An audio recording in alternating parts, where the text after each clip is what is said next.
going to be wicked Should awesome. be. All right, perfect. So we are live, guys. Welcome back to the Gridiron Post. It is your host, Ethan DeBorge, and I am here with my co-host, Demon Gray, and Thumb Mueller in the house. How are we doing, guys? Super Bowl weekend. Hey, it's Super Bowl. Can't get better than this. Exactly. Hanging in there, doing pretty good. Yep, doing pretty good. Well, I love to hear it, guys. I mean, this is what it all comes down to. Super Bowl Sunday, Eagles Chiefs, a rematch that we have already seen in the past. But to go a little bit more in depth, I'm going to start with you, Steven, on this one. Philadelphia obviously coming in as the NFC champs, facing off against the Chiefs, lost a couple of years ago in the Super Bowl, and are coming into this matchup like pretty unfavored as the Chiefs currently have the favors going into this game. So what does Philadelphia have to do to come out on top in this Super Bowl? Steven, go ahead. I think they just got to stick with the game plan that got them there in the first place. Just stick with what they've done all off season. Continue to rely on Saquon Barkley because he's been doing his share, carrying the load. He's having a tremendous postseason, I must say. All those breakaway touchdowns he scored. I mean, and I gotta highlight Jalen Hurts. He's actually been like as the postseason goes on, he's actually been playing a lot better. He's stepped up. He's playing well, and I've talked about this on previous shows that if the Eagles want to get to the Super Bowl, that Jalen needs to step up. And I'm just gonna say I really think he has stepped up, and he's been a big difference in why the Eagles are playing so well. And again, they continue like week after week in the postseason. They have gotten better. Like so as I said before, stick to the game plan. Continue to use your best players. So that means use Barkley as best you can, and then if Kansas City finds a way to contain him, then you gotta game plan for alter. You gotta alter your game plan. Like you gotta be ready for a backup plan. And if that means like utilizing Jalen's legs or Jalen throwing it, then so be it. You just gotta be ready for it. And then defensively, the key for them is gonna be like I think it's gonna be contain. You're not gonna fully stop Mahomes. You just got to contain him. And the Eagles offense has to do like just enough to be in front and just to finish ahead of them.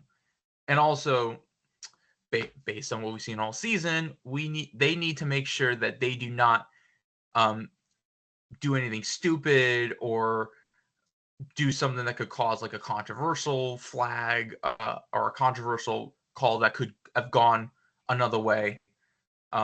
They got to play clean. They got to play competitive, and most importantly, they just got to play. Like as I've said, they have got to play the way they have played all postseason. They got to play the way that got them there, and Gotcha.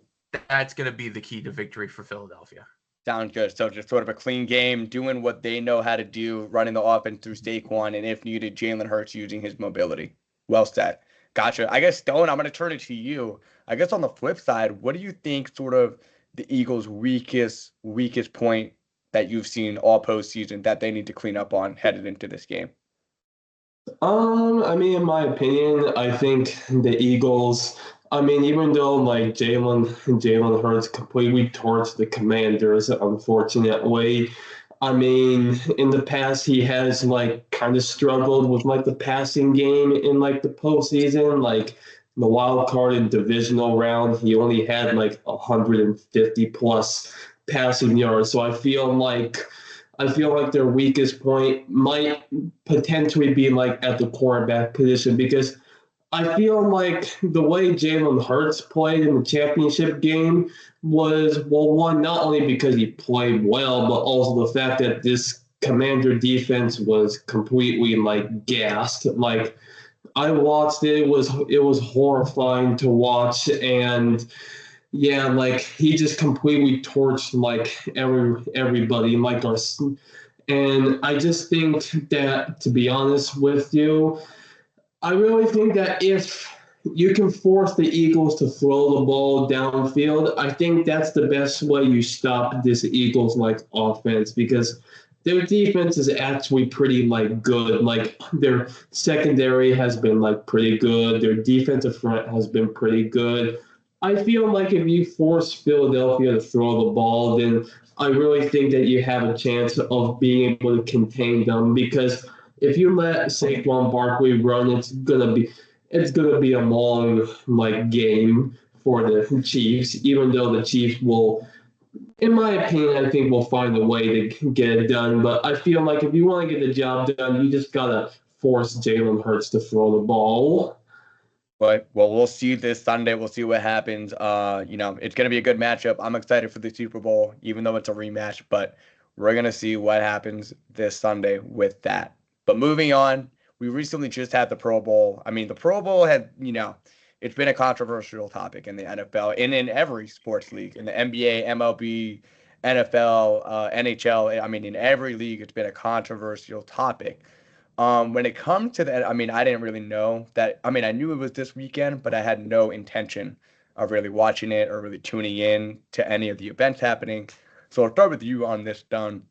Ever since they moved the Pro Bowl to the Pro Bowl games, like multiple challenges, multiple events that they have you seen like that has been more entertaining for fans? How do you think it's going? Because the players seem to be enjoying it. In your point of view, how do you think it's going?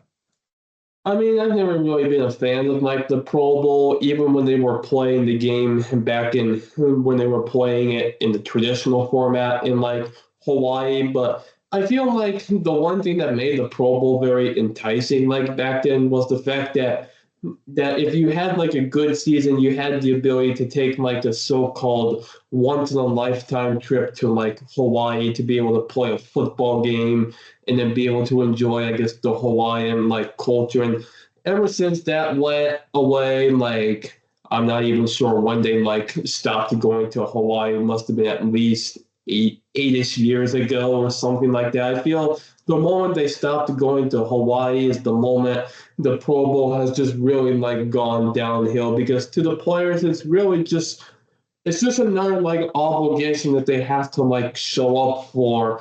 And it's not like the NHL, the MLB, or the NBA where it's in the middle of the season. This is at the end of the season where after that players go home for basically the off season, not knowing like if they'll even be a part of like the team that they represented like throughout the entire season. So I feel like the old format where they went to Hawaii was probably the better like format because it basically gave the players like an incentive to want to go to Hawaii and to see it as like a once in a lifetime trip. But as for these Pro Bowl games, at first they can be interesting, but once you watch them more than enough, they just become very like repetitive, to be honest with you. Like they're so like repetitive that yeah, you have to kind of change it up like every once in a while. Otherwise, it just gets too stale, old, and boring to watch. And that's why I've not really watched it. And I know not many fans have really watched the Pro Bowl games recently. Yep. No, I agree. I mean, I've seen on social media of, clips of, that Sean Taylor hit in that one Pro Bowl game years back was in Hawaii. It was an insane hit. It's when the game was actually competitive. Players were going out there being physical, going all out 100%. I guess my question for you, Steven, is would you like to see the NFL go back to that? And what would you do to incentivize these players to sort of go all out and really go at it? Maybe you gotta throw in like a big fat bonus, like for the winning team. Just give them like give them an incentive. Like maybe it's like, however much, let's just say, again, they wouldn't do this much, but let's just say hypothetically, like $1 million for each player on the winning team. Like I said, they're probably not gonna do that much because like that's a lot of money, but you get the point I'm trying to say. Maybe it's like, but add like a money incentive because players want to play, like players want money. Like players, if you tell them like, hey, if you win, you get money. People want that. Like people want money. People want a little spending money to spend, like a little play money. They want a little extra. Yeah, like so maybe you add the incentive to maybe you add the money incentive. Like hey, like so like that way players don't feel like it's just a big fat waste of time, and I got that you. way we don't have all these alternates Right. coming into the Pro Bowl every single year, where basically like half of the Pro Bowlers are dip out because they don't want to waste their time.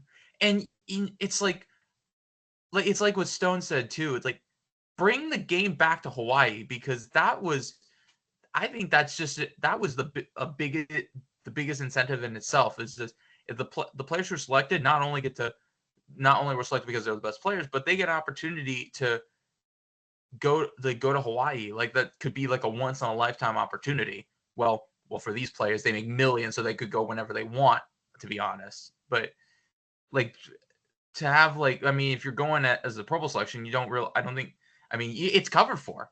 Yep. So I think incentives, putting it back in Hawaii, would totally make the game a lot better, and bring it back up. Would you get rid of the flag football aspect, or would you keep it?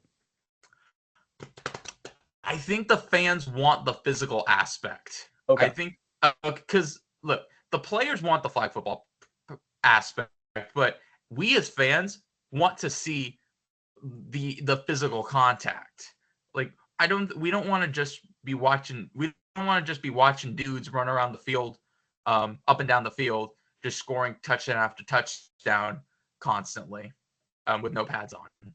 Fair enough. Okay, well said. I mean, hopefully they can improve the Pro Bowl. I don't know if Hawaii is in a foreseeable future. I think they like doing the Pro Bowl games extravaganza around every stadium in the country, but that remains to be seen. I mean, please, guys. I mean, I really want to enjoy the Pro Bowl. I remember growing up as a kid, tuning into the Pro Bowl competitions. It was awesome. We look forward to that. Exactly. Like we need, like, now it's like back in our childhood, it was like we were actually watching like all the best players out there, the best of the best, like the players who were the best. Nowadays we're watching like all these skill challenges, and like half the people aren't even the ones who were selected. But they're only there because the actual people that were selected dipped out. I mean, facts like Jaden Daniels, Terry McLaurin, those are like two guys that come to mind that just dipped out of the Pro Bowl. And I mean, I don't blame them. Like, they both had a hard season where they came off of an NFC championship appearance. So why not go like take a rest instead of having to go and travel to another place just to play in something that really doesn't like mean like much like to the players anymore. Mm-hmm. Yeah. I mean, the Pro Bowl has gone downhill. I know this wasn't this year, but I think it was a couple years ago when the Pro Bowl has gone downhill when one of the selections was Tyler Huntley. Tyler Huntley. The backup QB. So they're picking anybody at this point. Yeah, they were so desperate for anybody to play that they picked a backup. Like, the Pro Bowl has gone downhill when it comes to having backups in the Pro Bowl. Yeah. Yeah. I mean, we'll see if they improve it. I really need them to improve it because, I mean, this is the one of the best parts of the season. So please, NFL, please. Or another thing is you could just completely scrap it entirely. Like, if no one wants to play it, just get rid of it entirely. Like, it's not just the NFL that should get rid of it. I think the NBA and the NHL ought to also consider like getting rid of their like all-star games. Like, the only like all-star game that's any good to watch is baseball. Maybe you make the selections but just don't play the game. Yep. You'll get the Pro Bowl title. I think what you have to do at this point. Because that way, like, who was picked for best of the best, and then you don't have to go through the whole like alternates. Right. It's like, so that way you don't have to like have like these like, oh well, they dipped out, so this person's gonna replace them. Yeah. And then we don't have to go through this whole thing. Well, I don't think that they're deserving of the Pro Bowl. Like, since they dipped out, like, I don't think they're deserving of it. I mean, look, I'm a Patriots fan, but like, Drake May got selected to the Pro Bowl as an alternate. There were a lot of critiques about him being selected. They're like, oh, you picked Drake May over somebody who had a lot better season than he did.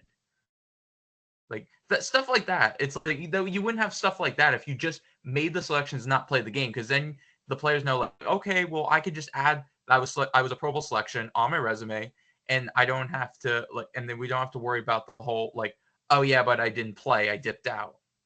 Yeah.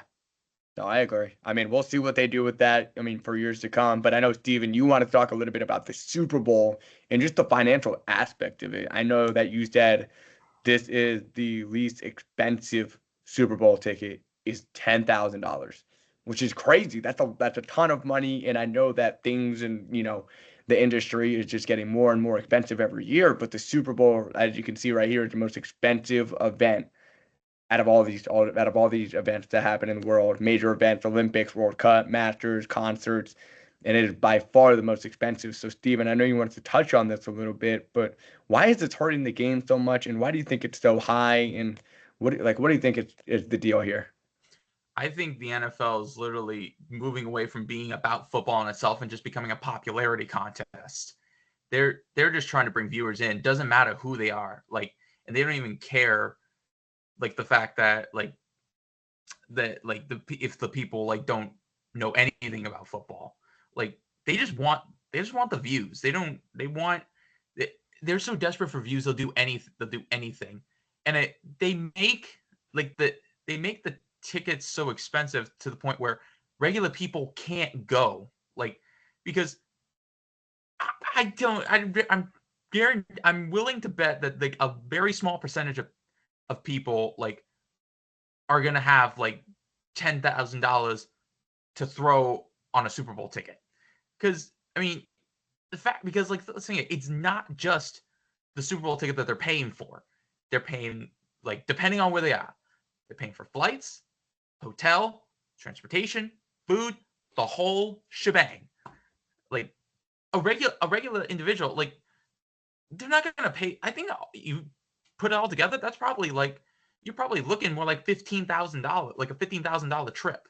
Mm-hmm. Like that's the kind of stuff like your average regular person is not gonna be not gonna be willing to blow on. Like that's the $15,000 is like something that people will need for everyday life stuff.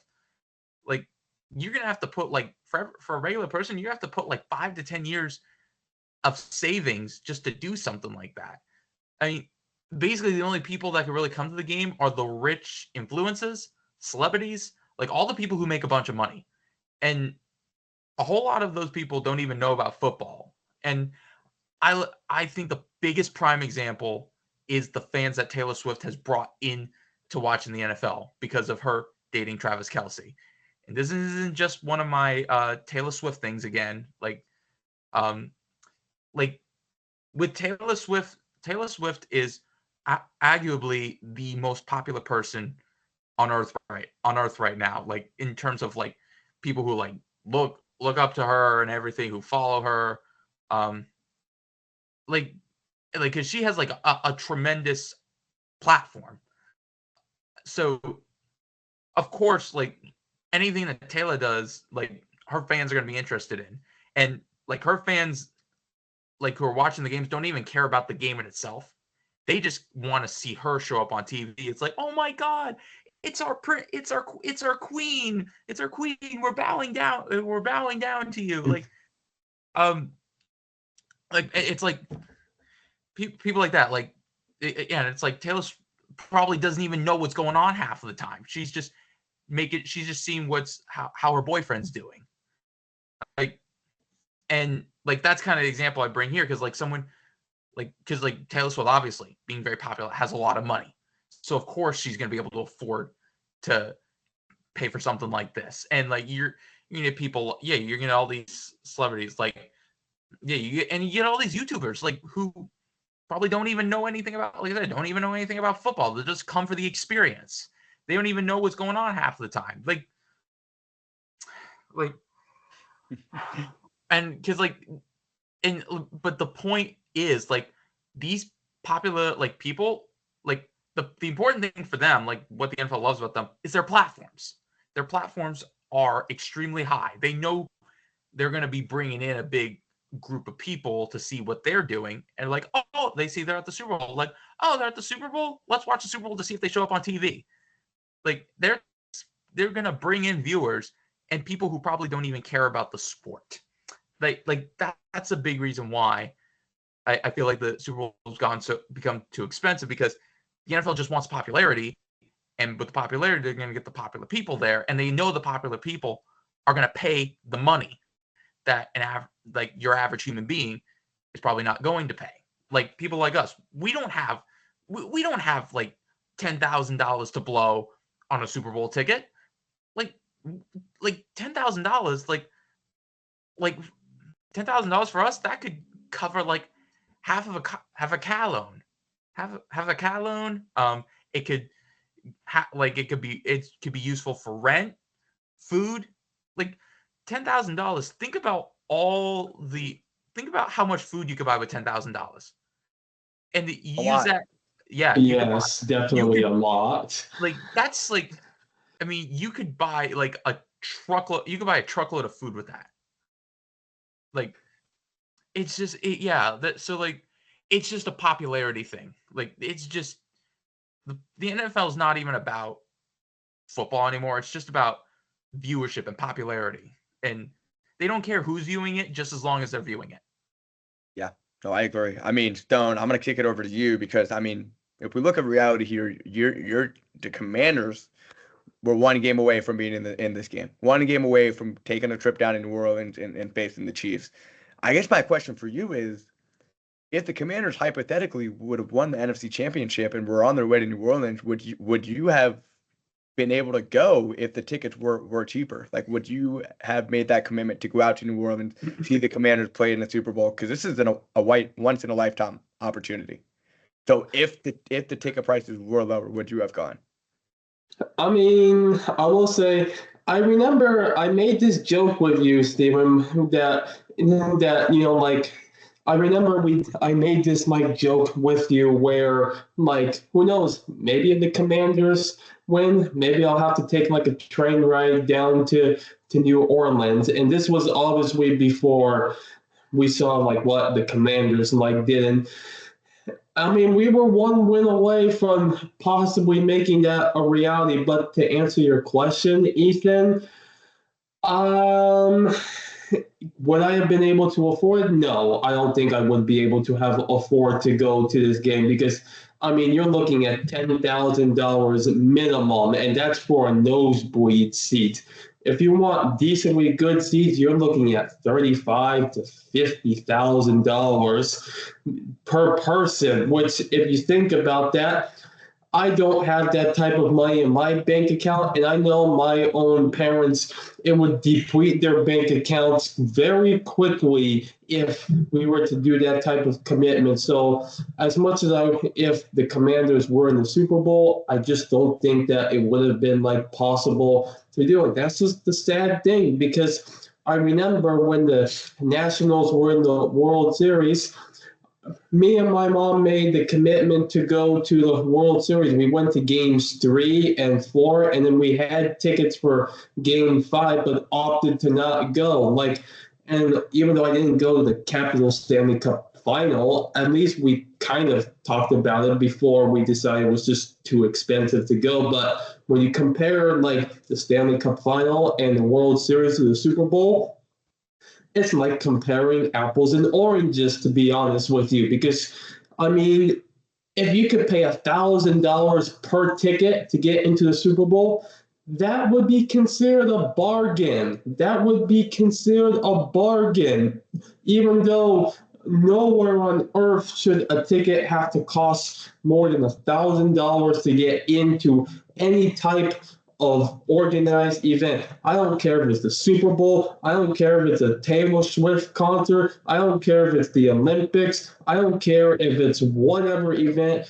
No ticket on earth should cost more than $1,000 because it is just astronomically insane that ticket prices can be that high, not only for any event like that, but for it to reach $10,000 minimum for a Super Bowl is simply just ridiculous. Like, you're right, Stephen. Like, the average person cannot afford to go to a Super Bowl at this point. Like, it's only for the rich and famous or these YouTubers or celebrity people to go. And that's why I have compared the Super Bowl to basically large like corporate games. Like it's not about like the fandom anymore. It's about the corporate interest, and that's just the frustrating part about the Super Bowl. Like, yeah, the games that happened last Sunday, those were the last real football games that like happened where like heart, soul, and passion could be in the stands to cheer for each of our teams. But now it's unfortunate that that I guess with the Super Bowl coming, the average person will just not be able to go to the game because of these like astronomical ticket prices, and it's a damn shame. It is very sad. I mean, it's sad that, fans aren't able to go watch their, very own favorite team, hometown team in the Super Bowl, which is, the biggest game of the year, and they can't go because the ticket prices are outrageously high. And I understand that the NFL is a business and they're trying to make money, but it is really unfortunate and sad at this point. Go ahead, Steven. I'd like to point out that 10,000. My credit card doesn't even allow me to make a purchase of up to $10,000. If I tried to make a purchase of a Super Bowl ticket, it would decline because my balance doesn't even reach $10,000. And I'll also add on to that if I tried to make a purchase, if I bet you if I tried to make a purchase with that type of like money with my like card, even if I did have the money like available, there's a very high likely chance that the bank would likely flag it for fraud. Yeah, there's a very high chance it would be flagged for fraud because they've never seen that amount of money be taken out at once. I once bought I think I once bought tickets that were like I got 2 tickets for like $600. And I think I got an email saying like, just want to confirm that you made this purchase because this is a lot of money. And now this is twice the amount you're talking about. I said We're talking $500. like 15 times the amount. Oh Yeah. my goodness. Yeah, you're like 10 or 20 times the amount of that, basically. That's And crazy. yeah, it's like at that point, like, why would you pay $10,000 for nosebleeds when you could just sit at home for free and get a nice up and close view with the cameras just showing right at the field? Fair enough. Yep. You're right. But speaking of the Super Bowl, we got more to cover. I mean, the GOAT conversation. I mean, a lot of people are speculating if the Chiefs three-peat is Patrick Mahomes. Is he in the conversation? Stephen Gray is holding up his jersey right now. Is he in conversation with the GOAT? Because we all know the GOAT right now is Tom Brady. He owned the NFL when he was in the league. He still owns the NFL with the Raiders. I mean, he had ownership with the Raiders. I mean, he's still involved, but he is the GOAT. He is the GOAT of the NFL. And now people are speculating, is Patrick Mahomes in that GOAT conversation if he can go three-peat this Sunday? Steven, I'll start with you. What do you think about this? I mean, as a lifetime Patriots fan, you got to know Tom Brady and all his accomplishments and what he's done to the league. What do you think about Patrick Mahomes being compared? I mean, I'll say that by the end of his career, I feel like he could have a legit shot at either at the least competing with him in that conversation. Like by the end of his career, I'm sure he definitely could have a reason for being up there in that conversation. But I just think right now it's too early. I think it is way too early to try to be making GOAT comparisons to him because he still has to totally catch up to him in the Super Bowls, and he's got more to go with the stats and everything. I just feel like the stats aren't showing for it. Like, yes, there was the statistics saying like in like the first 7 seasons, Mahomes' stats are better than Brady's, but Brady didn't really take off until like his late 20s and then his 30s and into his 40s. Like Brady got better as his career went on. I just have this feeling that Mahomes is gonna die off as he gets older. And I'd also like to point out that when Brady played, the NFL was a lot more tougher and a lot more competitive. Like it was a league where like the defense could pretty much do whatever the hell they want. Like Brady played in a tougher era and he still put up the numbers he did. And he didn't have like all that legit help in his career. Like granted, the only true receiver he had in his career was Randy Moss. and that was for like 3.5 seasons. Like it's like the league Mahomes is playing in nowadays is just softer. It's just favorable for the offense, where the offense can do whatever they want, and it's very flag heavy. I just think like I said, I think Mahomes could make a legit case for an argument like when he retires. Like he's definitely gonna be up there. Like he's definitely gonna make a case that it's definitely gonna. I think we're looking at the next LeBron versus Jordan when it comes to this. We're looking at the LeBron Jordan of football. It's just way too early, and I still think at the end of the day Brady's still gonna hold that reign as the GOAT. Because you know what, the thing about him, like I think the thing that's gonna stick out over him is that when it mattered most, Brady beat Mahomes. He is 2-0 against him in the playoffs. He beat him in the AFC Championship, and then he annihilated the Chiefs in Super Bowl 55. And he did that in his 40s. Brady's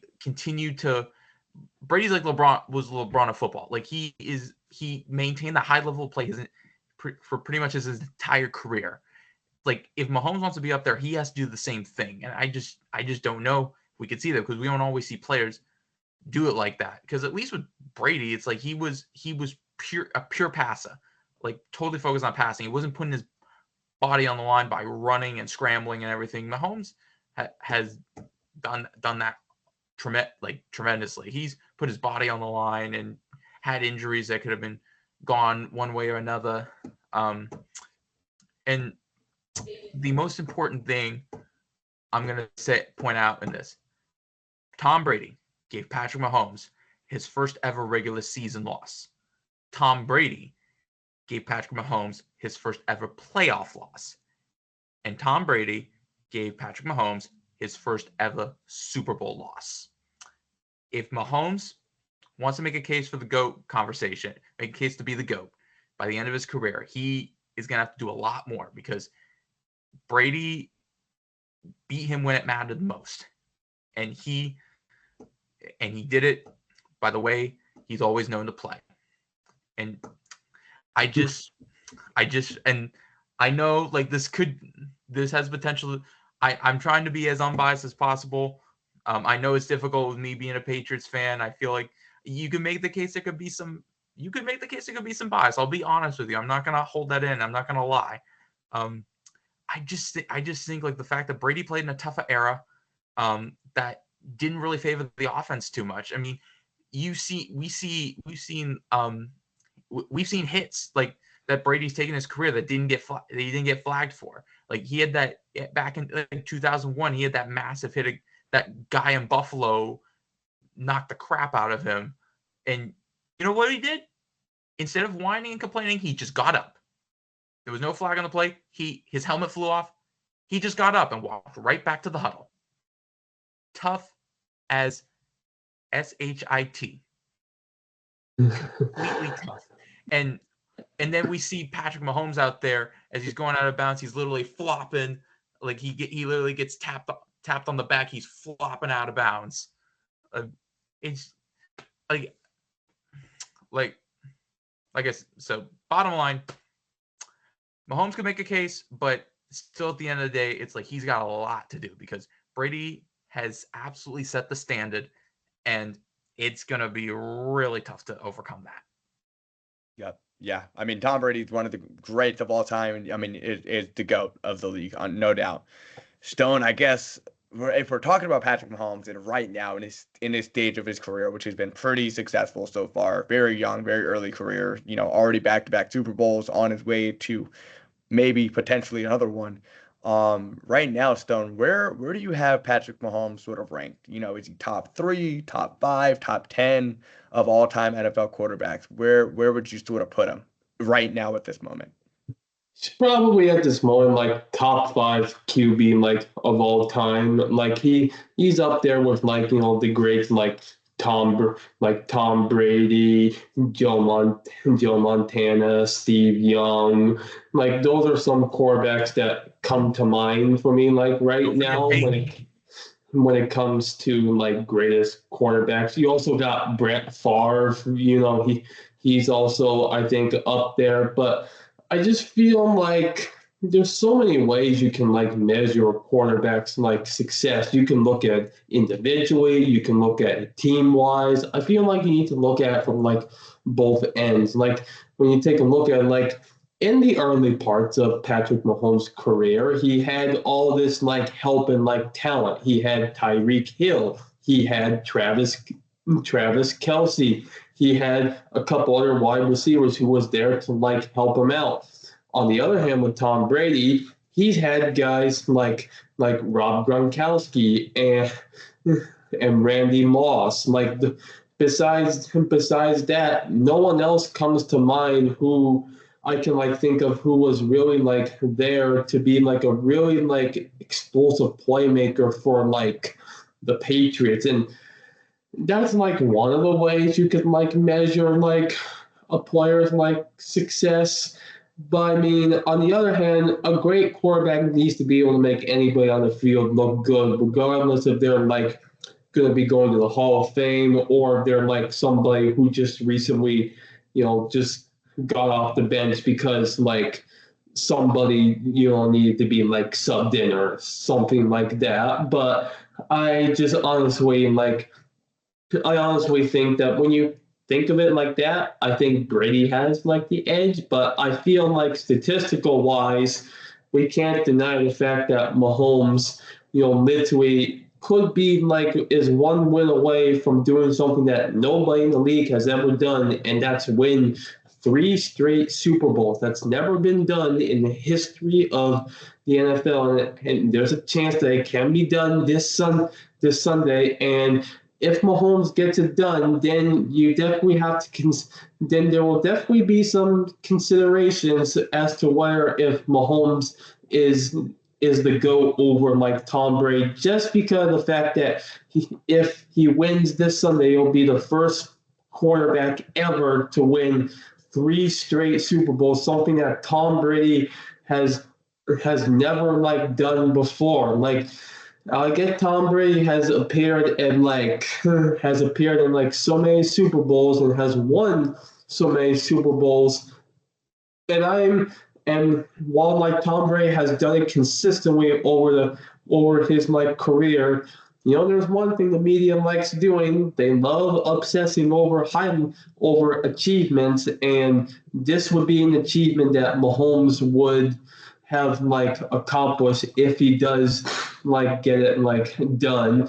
And then when you look statistical wise, like yeah, like Tom Brady definitely like his better like playing days has been like into his 30s and 40s, while Mahomes obviously has been like the dominant like QB in his like 20s.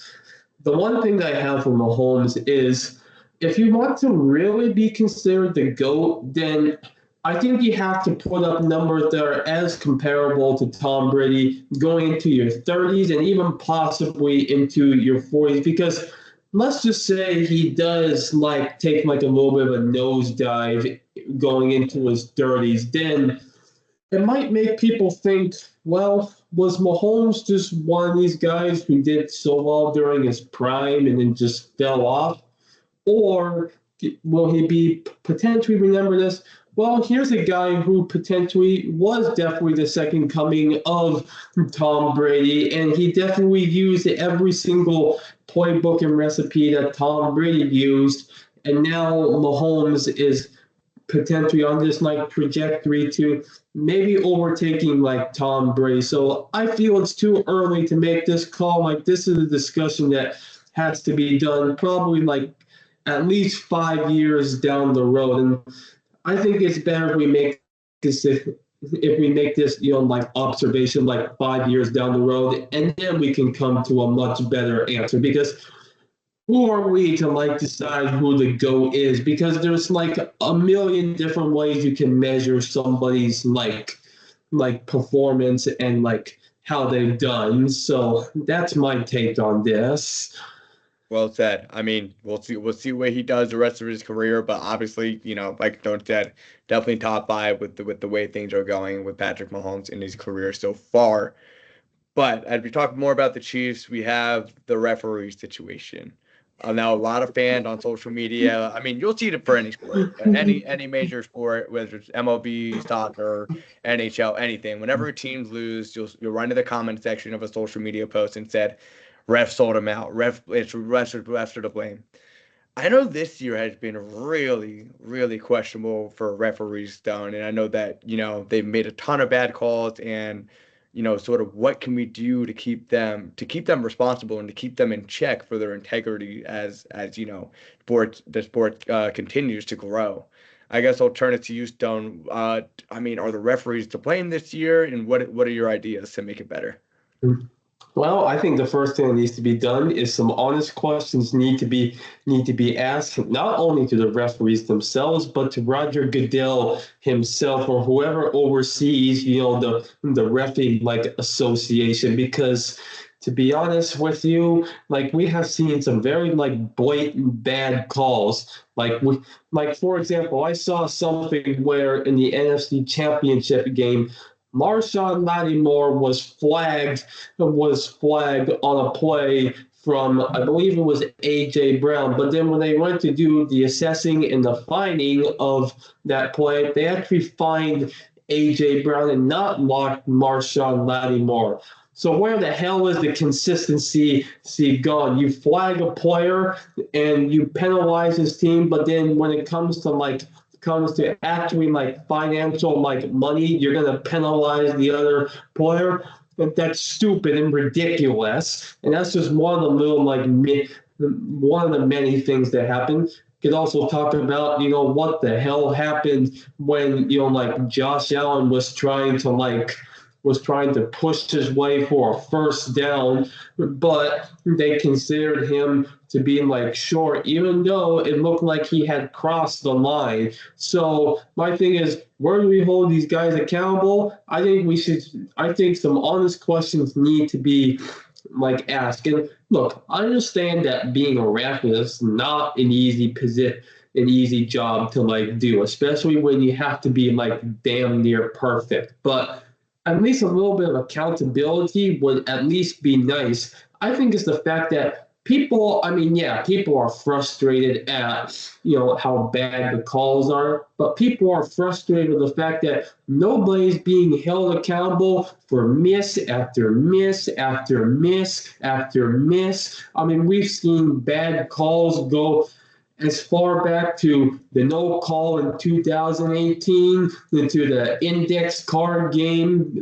almost a decade ago, into some blatant bad calls that have literally ended some teams season, the tuck rule or whatever the heck happened in that game. So I just think that, to be honest with you, some people just need to be held.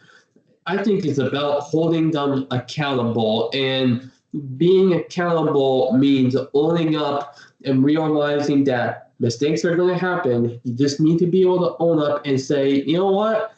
That is completely on me. We completely missed that call, or we made this bad call. We just want to apologize to everyone because this call may have affected team's play. And then the next thing that you do, embrace new technology. The NFL is a $10 billion enterprise. There are leagues who make less money, who have better technology to be able to see where the ball is for a first down. And I've seen some of these excuses where some people have said that, oh, well, I mean, how are you going to track a ball when you have piles of bodies on top of each other? Well, that's where you can ask people who have good technology knowledge to figure out a way to measure first downs with technology. And I feel when we have seen that a game can be decided from a mere millimeters of inches and all of that, I think that technology has to be considered to ensure that we get the right call, because otherwise Otherwise, I just don't really know like what else you do except better accountability and use like the latest technology to ensure that people they get the call right. And then again, lastly for the fans, I think we need to sometimes like give a little bit of slack to like the refs because they do a hard job. Like if either one of us were to be placed into the position of these like referees, that would be just way too much. That would be way too much stress and pressure for like the average like person that would have to go in and do the job that these like referees like do. It's not an easy like job. So I think a little bit of slack is also like needed, but also some accountability is also needed as well. I mean, speaking of accountability, like I know in a lot of scenarios where the call matters and the call could dictate whether a team wins or loses. And a lot of these calls are reviewable. I know they go to the booth, they put on the headset, they talk to the guys from New York, they talk to the rule analysis and make a call after that. My question for you, Steven, is after they do that, some like a lot of the times they still miss the blatant obvious call and end up, not overturning it or overturning it into something that should never have been touched. When it comes to keeping them accountable, do you think there should be a fine or something to, keep them accountable going forward so that way they're not making these mistakes in the I would, future? I definitely think that. So like it, like I mean, it's like some of these calls like that they go to the booth, go to the replay. It's like if you're seeing it on the screen, I don't know how you miss something like that. I mean, I'll just say, for example, like remember the Green Bay Philadelphia game on the opening kickoff, the guy for Green Bay fumbled, and he clearly recovered it. You could see at the bottom of the pile, he got the ball back before all the bodies came on top of him, and they still ruled in Philadelphia's favor. And then they went to the review. They still called it Philadelphia's ball when the ball was clearly in Green Bay's hands. Like stuff like that is something the refs do need to be held accountable for. It's like if they totally miss a call, there should be like a fine. No, if you fine them, then that's money out of their pocket, and they don't want money out of their pocket. I think another thing you got to do is like you gotta have like an auditing system for the referees. Like maybe have like a refs association and have somebody going to games and auditing certain groups, like auditing like all the groups to see how they're doing, and then like give them feedback on what they're doing. And then if they're doing stuff that is questionable, like if it's questionable, or if they may miss something, a call that's super obvious, like that's where you can hold them accountable. Like maybe it's like almost like a 3-strike system. Like maybe first strike's a fine, second strike is a fine, and also like you're sitting down with the committee and saying like, okay, we need to work on this, and like and then third strike is you're out of here.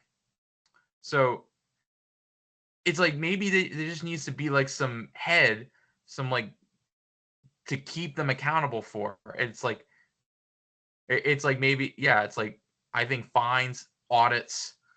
I'm sure there's more that they can also be incorporated as well. But and like you need to, what maybe you do is like maybe you do maybe in every off season you take them through like an a very big like training program to keep their skills sharp.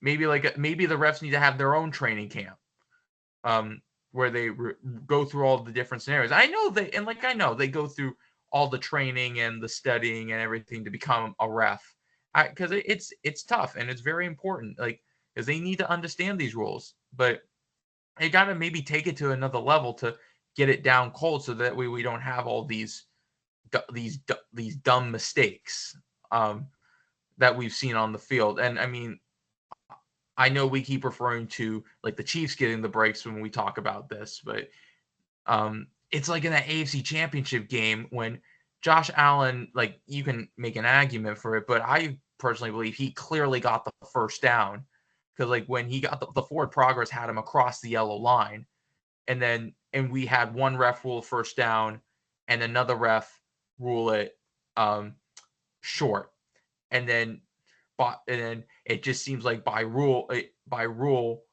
that well, we got to do what favors the Chiefs, so we're just gonna say turnover on downs, and give the Chiefs the ball back. Because if the Bills got that first down, it's like you can make an argument that they probably continue to go down the field and they score a touchdown that puts them up by it would probably be 8 points because they were up by 1. They probably go up by 8 points at that point. It's like maybe it's one thing. It's like if they make a couple or a few mistakes every now and then, but when you constantly are making mistakes that are crucial to how a game is going to turn out, that's where accountability needs to be. Their accountability needs to be emphasized. We can't constantly let these refs continue to make all these get away with making all these calls, all these these controversial calls that are affecting the outcome of games. We've had so many times throughout not just season but throughout history where we had great games that have ultimately came down to a controversial call that almost tainted what we thought was a good game. I mean, I think about Super Bowl 57 between the two teams truly, and this one with the whole controversial holding call on I believe it was James Bradbury that gave the Chiefs a first down, allowed them to run down the clock and kick the field goal with 10 seconds left. Stuff it's in all the game, there were plays like that they were letting go, and then the one time they finally decide to call it is in the final minutes with the game on the line. It's 35-35, and then you make a penalty that ultimately lets Kansas City seal the game. Stuff like that. They no more letting them get away with this. I reemphasize again, they got to do the fines. They got to do fines for if there's if they make a call that ends up being controversial for the game. They also have to do in-season audits to get evaluated on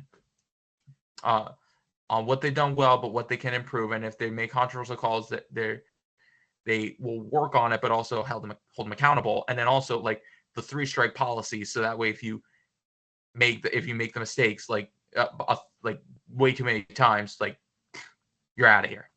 Yep. These are all great ideas, and I hope the NFL can incorporate some sort of system to, keep the game, clean, keep it fair, because we hate having these calls that dictate who wins the game when all that hard work and training and everything that goes into football, doesn't pay off because it comes down to a controversial call. But our last topic for tonight, Stone, you want to talk about the Commanders? I mean, what a ride, making it to the NFC Championship. No one really saw this coming. Making the playoffs was a huge milestone. Making it to the NFC Championship was a milestone. Unfortunately, they came up just short, but what a season. So I know you wanted to talk about how the season went and what they can really do to make that next push to win the NFC Championship and reach the Super Bowl. So go ahead, Stone. I'm going to let you take this one. And what do you got for the Commanders this year? Well.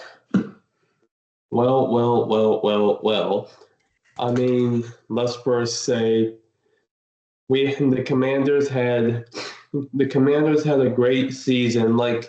Honestly, I don't think anybody expected the Commanders to even make it this far. There were even people that were even thinking that we were not going to make the postseason. There were people that were thinking that we were only going to be a 5 or 6 win team max, that this season was all about finding out if we had actually drafted the right quarterback. And to answer that, we for sure drafted the right quarterback. We've drafted our future QB, our future franchise quarterback. We finally have our boy in Jaden Daniels, so that's one thing we don't have to worry about no more. But as for what I think, what happened in this game, well, everything that could go wrong in that game went wrong. That game was hard to watch. It was terrible to watch. It was hard to watch.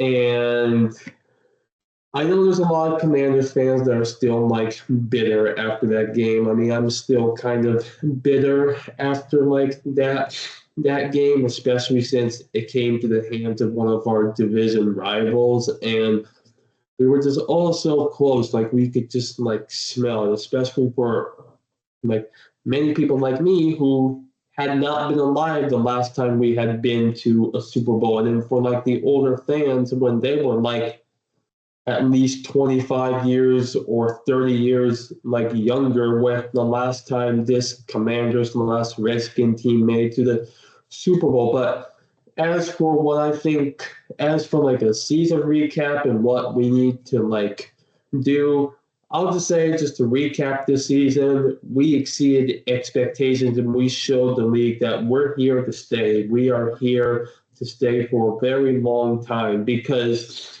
Jaden Daniels said that he never wants to experience this type of loss like ever again. Like that's just a sign that he's just going to go out there and he's going to work his ass off so that we can not only get back to the same spot next year, but we can actually win. And this time we can be the team that's representing the NFC in the Super Bowl. As for how do we make that a reality? Well, we need to first fix up, our like run D because our run D was atrocious yet again. This time it was blown open for the whole world or the whole country to see. Like I feel like they need to go out and they need to get like a huge like defensive playmaker like a Miles Garrett, someone who can like sack the quarterback, someone who can really like force uncomfortable throws, basically like stop like the run game, like someone who is so like impactful. I feel like he's someone that you got to add to your team, even if it costs you like this year's first round pick. And then we just need more like defensive help. Like we need depth in our secondary. We need a lot of defensive run help. And I also think we need to add, another like playmaker, well, several playmakers, one being at the running back position and then one being a wide receiver number two to complement Terry McLaurin. And I feel like if we can do that, while of course beefing up the offensive line, I feel like we will have a team that can be competitive and can get back, hopefully get back to the same spot that we were in like last week, but ultimately, like with us like moving on to the big game instead of us having to watch from the outside in. But otherwise, I'm very hopeful for what the Commanders can do this upcoming like season. I know it's going to be a long off season. It's going to be very interesting, but I think there will be a lot of like interesting moves that are like made, and we'll be sure to like keep you all updated when like news like comes out, not only from the Commanders but from any other like team. So stay tuned for that. Yep. I mean, Steven, I'm going to kick it to you. I mean, I know Stone mentioned Myles Garrett and a couple trade options that the Commanders could look to. I also know Cooper Kupp is on the market now. I also know that Puka has been talked about getting traded as well. I mean, it's just a whole bunch of players going up for sale right now. Is there a specific player that you think that would be a really good fit for this Commanders team going into next year, like Stone was talking about, whether it's Myles Garrett, a Cooper Kupp, or another player you have in mind? Who do you think that they should target this offseason? I think most important thing for them is getting a legit pass rusher to beef up that defense. Because I mean, the offense for Washington seems to be fine. Like, yes, they could use I think they could use another legit staff to make them more explosive. But I think the main priority is that defense.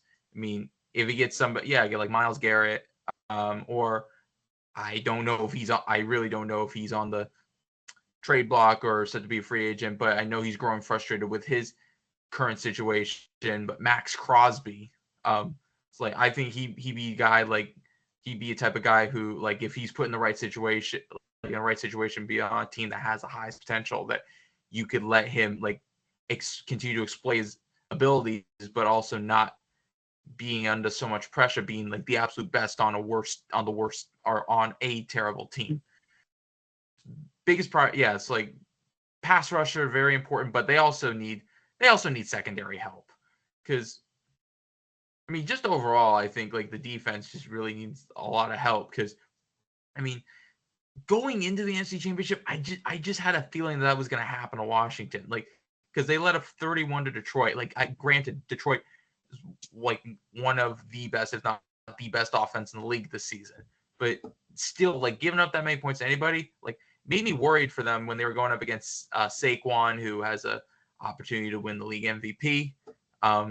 Going into Philadelphia, I mean, the Philadelphia put up 55 on them, like that's had to miss, and the fact that they were on national television when it happened too, so like they clear as day, like they need that defense beefed up in order to get anywhere as a team. Like, and like I said before, if you want to add like a Koopa Cup or Puka or T Higgins to complement like Terry McLaurin and make teams pull off on the doubles, make defenses pull off on the double teams from Terry, then that could help as well. Just like if you're going from the main priority is definitely defense. You need a pass rusher and you need secondary help. Well said. I mean, we'll see what happens in the offseason. Like Stone said, we're gonna keep you guys updated and tuned with all the free agency, every offseason move that's happening, all the big ones. Also, stay tuned to our Instagram. We will be on that as well. But guys, I mean, this is the episode before the Super Bowl. I guess we're just gonna go around really quick and make our predictions for the big game of who we think is gonna come out on top. Not who we want to come out on top, but who we really think is going to come out on top and win this game. Steven, we'll start with you. Get the ball rolling. Who are you picking? Eagles, Chiefs? I hate to say it, but as we've talked about on the show all year, we got to stay unbiased. So I am going to pick the Chiefs to win. I want the Eagles to win, but I am going to avoid being biased. So going with the Chiefs. Okay. I'm going to make it 2 votes for the Chiefs. I mean, they've been the best team this playoffs. I mean, they really show out. And, I mean, we've seen this matchup before. I think Saquon's going to have an amazing game. I really think he's going to go off 100-plus yards and a couple touchdowns. But I just don't think it's going to be enough to beat the Red Kingdom. So I'm going to pick the Chiefs. Stone, who you got, man? I'm also going with the Chiefs. Like, I think the Chiefs are just going to get the job, like, done. Yeah, bring out the broomsticks, because I just think that the Chiefs are just going to get the job done. I just think that the 3P is inevitable at this point. Like, I feel like the Chiefs just want to get it done, and I feel like the Chiefs, they know how to manage in-game situations, and they know how to handle, like, one-score games, which is kind of what you want to do against like Philly. So that's where I think this will go. Gotcha. I mean, you guys all know who we're rooting for. You could tell in our voices when we said the Chiefs of who we really want to win. But we're unbiased here. We're picking who we really think is going to win this game. But Philly, we're rooting for you guys. Now, I want to make things a little interesting. If the Chiefs do not win the Super Bowl, if the Philadelphia Eagles win the Super Bowl, if the Chiefs do not win, I am going to dance to the chorus of "We're All in This Together" from High School Musical. That will be my celebratory of the Chiefs losing if they lose. Just like what the Minnesota Vikings did against Green Bay Week 17. I will do the dance. I will do the "We're All in This Together" dance from High School Musical if the Chiefs lose. All right. Well, we got that on record. We got that on recording. So it'll be going up to you guys. So you will see Steven on the record. We'll be doing the choreographed dance. Keep the receipt. Keep the receipt. We're keeping the receipt. See how this goes. It'll be very interesting. So we will see what happens at the result of the game. I'm sure we're all going to be texting each other and the result of the game, whether Steven has to do it or not. But okay. But hey, keep up with the Instagram, because we're going to be high flying, keeping updates going throughout Super Bowl weekend. There we go. Well, we will see you guys all next Tuesday when we find out who wins this big game. And stay tuned, guys. Enjoy your Super Bowl. All right.